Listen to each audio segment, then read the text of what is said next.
सभी साथियों को नव बधाई। मित्रों, आज के दौर में एक नई चर्चा देश में चल रही है कि अंबेडकर किसके और कौन अंबेडकर का। एक वो दौर था जिस समय बाबा साहब को किसी विद्यालय में एडमिशन तक नहीं लेने दिया गया, किसी विद्यालय में उन्हें प्रवेश तक नहीं मिला। एक ज़माना था जब समाज ने उन्हें पानी पीने से भी वंचित कर दिया। बड़ौदा शहर के अंदर उन्हें कमरा किराया देने से पूर्णतः इनकार कर दिया और उन्हें मजबूरन अपनी नौकरी से त्यागपत्र देना पड़ा। एक वो दौर था जिस समय कुछ संप्रदाय के लोग तो उन्हें डंडे से छूना भी पसंद नहीं करते थे और जिस जलालत का जीवन उन्होंने प्रारंभ में जिया, उसकी प्रतिकृति उनकी जीवनियों को, उनकी पुस्तकों को पढ़कर आप समझ सकते हैं।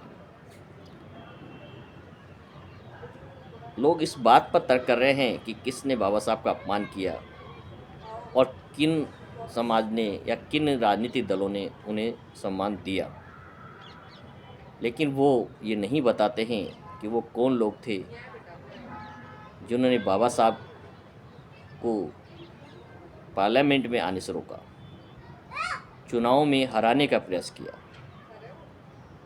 बाबा साहब की अर्थियां निकाली गई, उनके जीते जी उनके पुतले जलाए गए। उनके द्वारा हिंदू कोड बिल जब पेश किया गया तो देश के अंदर ज़बरदस्त विरोध, धरने, प्रदर्शन किए गए।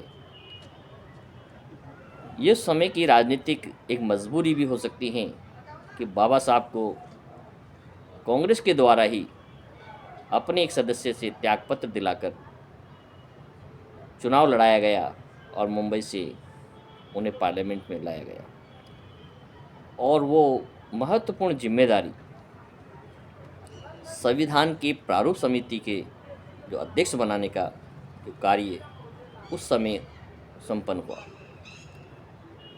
उनकी विद्वता को देखिए कि कांग्रेस के खिलाफ चुनाव लड़ने के बावजूद भी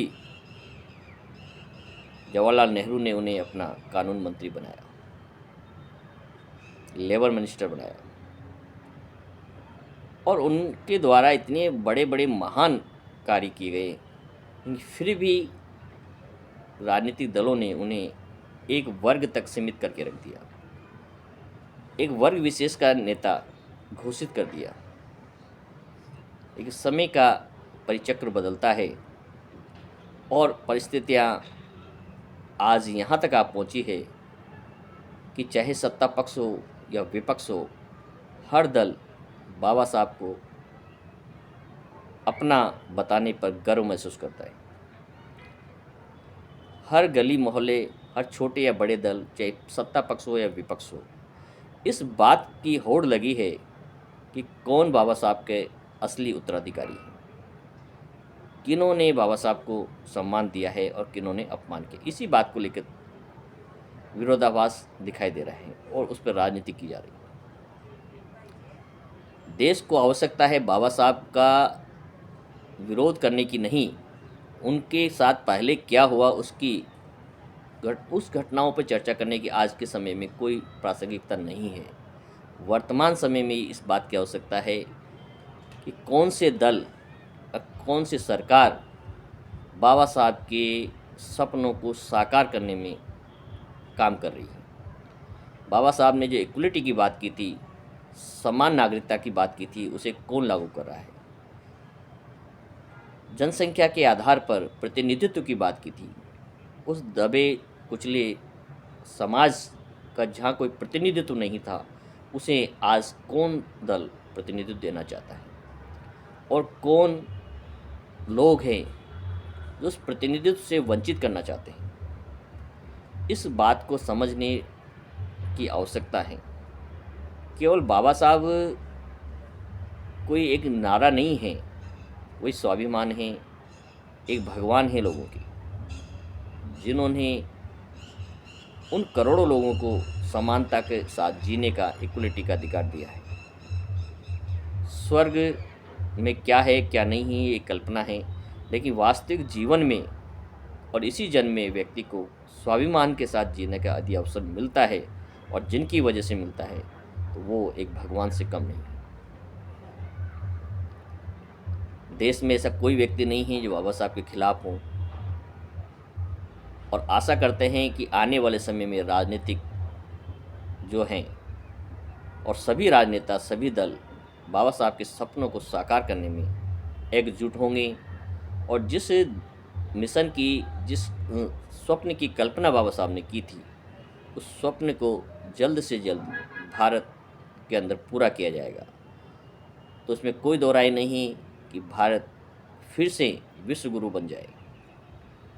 तो बाबा साहब ने जो बात रखी, उस पर तर्क वितर्क करने की बजाय उनके सपनों को साकार करने का अवसर आ गया है। देश ने आज इतनी तरक्की कर चुका है, प्रौद्योगिकी के क्षेत्र में, विज्ञान के क्षेत्र में, हर प्रकार से आज सक्षम है।